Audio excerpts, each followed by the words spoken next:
Posterior al cierre de cada trimestre en las bolsas de valores, lo más esperado son los resultados de operación de las empresas emisoras.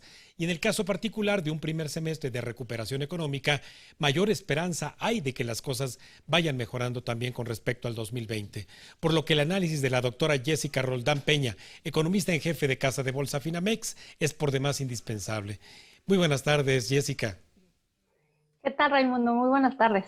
Te agradezco mucho la generosidad de tu tiempo. Y bueno, ¿qué tan articulado puede estar los resultados del primer semestre, como conocimos, del Producto Interno Bruto, con lo que las empresas emisoras en bolsas podrían estar reportando? Pues de hecho está bastante relacionado. Como tú bien apuntas, un muy buen primer trimestre y un segundo trimestre que también fue bastante robusto, ha estado favoreciendo los reportes pues de las empresas emisoras. Ya estamos en la recta final de estos reportes y lo que hemos visto es que en la mayoría de los casos, por ejemplo, en temas como la parte industrial, como el consumo discrecional, incluso como las fibras, etcétera. Y los bancos también hemos visto ganancias superiores a las que se esperaban, ingresos superiores a los previamente esperados, y esto tiene que ver mucho con ese avance que ya bien apuntabas durante la primera mitad del año. En particular, déjame hacer o poner algunos ejemplos. Para el caso, por ejemplo, del consumo, todas aquellas empresas que están relacionadas pues claramente con la reapertura y con una aceleración de la actividad económica en el segundo trimestre han tenido buenas respuestas.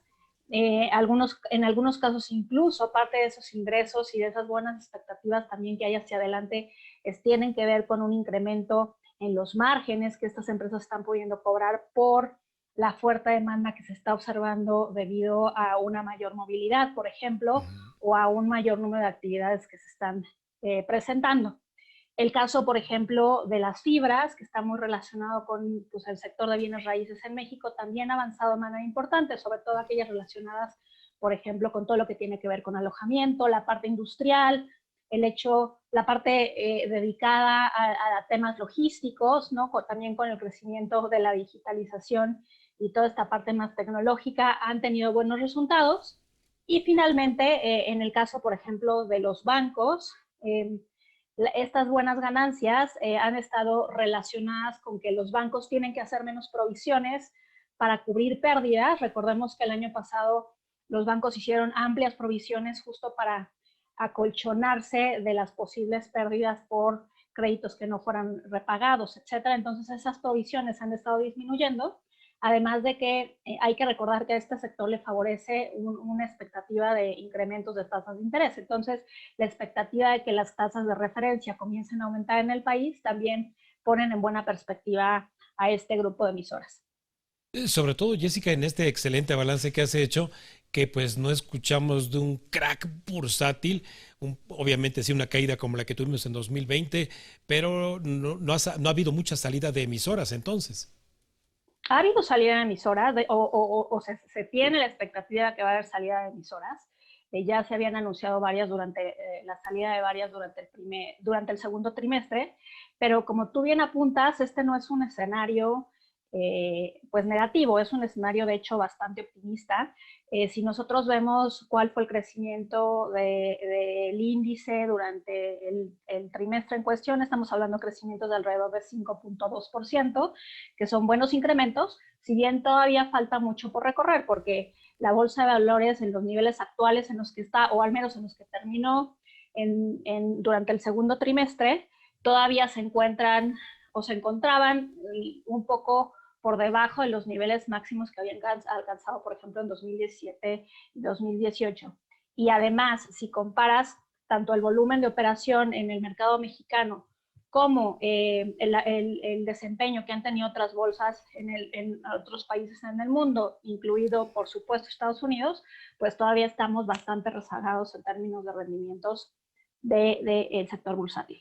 Sí. Doctora Jessica, por otra parte, el día de hoy INEGI publica el indicador de confianza del consumidor y vaya, los resultados pareciera ser que no eran los que se esperaban, pero no hay mejor lectura que la tuya. Bueno, pues sí, como tú bien dices, hoy por la mañana el INEGI publicó este indicador. Este indicador es importante porque nos ayuda a ir entendiendo el pulso del el sentimiento de los hogares, ¿no? Así como hay también índices de confianza del sector empresarial, también tenemos este índice de confianza. Una cosa que hay que señalar, sin embargo, es que muchas veces vemos que el índice de confianza del consumidor no está del todo relacionada con la evolución del consumo, entonces puede haber discrepancias y lo que indica este indicador, valga la redundancia, no necesariamente es lo que le está sucediendo al consumo. Pero hay cosas muy interesantes. En particular, lo que vimos para el dato de julio es que este se quedó estacionado en el mismo nivel de un mes previo, el mes de junio, alrededor de niveles de 44. Dada la construcción de este índice, este es un índice de difusión, digamos, la barrera para pensar que estamos en términos de expansión o en términos de contracción es 50, entonces el índice todavía está por debajo, pero sí hay que reconocer que ya regresó a los niveles que estaban antes de la pandemia. Entonces eso es importante. Al interior del índice, cuáles son los elementos que la conforman, sí hay datos mixtos. ¿Por qué? Porque por un lado la gente reconoce que va a estar, o que hoy está mejor, tanto su situación en el hogar como la del país. Entonces hubo incrementos en estos rubros, incluso también hubo incrementos en las perspectivas que tienen los hogares de poder adquirir bienes durables, un coche, bienes electrodomésticos, etcétera, lo cual es bueno. No obstante, justo la expectativa de qué va a pasar de aquí a un año, de hecho, disminuyó un poco, tanto las perspectivas para el hogar como para el país. Entonces, hay datos un poco encontrados que sugieren que todavía pues, los consumidores están teniendo bastante incertidumbre sobre la evolución de la actividad económica en un futuro y sobre todo en esto debe estar afectando, pues evidentemente, lo que está sucediendo con la nueva ola de contagios que está ocurriendo en el país. Sí. Doctora, finalmente no puedo dejar de preguntarte, sobre todo por el ángulo de experta que tienes para el tipo de cambio. Pues está muy bien, 19.90 el día de hoy. ¿Seguirá así por más tiempo?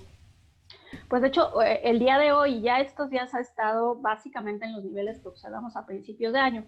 Hemos visto que la moneda ha sido bastante resistente. Ha habido, evidentemente, esto ha estado también asociado a un nivel ligeramente más débil del dólar. No obstante, el comportamiento en general del peso ha sido bueno y eso también está alimentado por la expectativa que ya señalaba hace un rato de incrementos en las tasas de referencia. Recordemos que cuando las tasas de referencia incrementan, eso fortalece un poco la moneda, entonces también parte del comportamiento que hemos estado viendo está asociado a ese hecho. Y hacia adelante lo que estamos esperando es que haya periodos de volatilidad, sobre todo asociados a volatilidad en los mercados financieros internacionales y en particular a nerviosismo sobre que la Reserva Federal pueda hacer cambios más abruptos de rumbo en su política monetaria. No obstante, nosotros vemos que al final del año probablemente el cierre de la cotización va a estar en niveles de 20 pesos con 30 centavos, perdón, que prácticamente es una depreciación muy, muy baja con respecto a los niveles actuales. Entonces, en concreto, la respuesta es sí, esperamos que el comportamiento del tipo de cambio siga siendo favorable. Pues excelente respiro que nos das a todos y desde luego, bueno, pues invitar a nuestra audiencia que te sigamos en tu red social, tu cuenta de Twitter ha aparecido en pantalla y desde luego pues el agudo análisis también que tienes de los mercados. Muchísimas gracias, Jessica.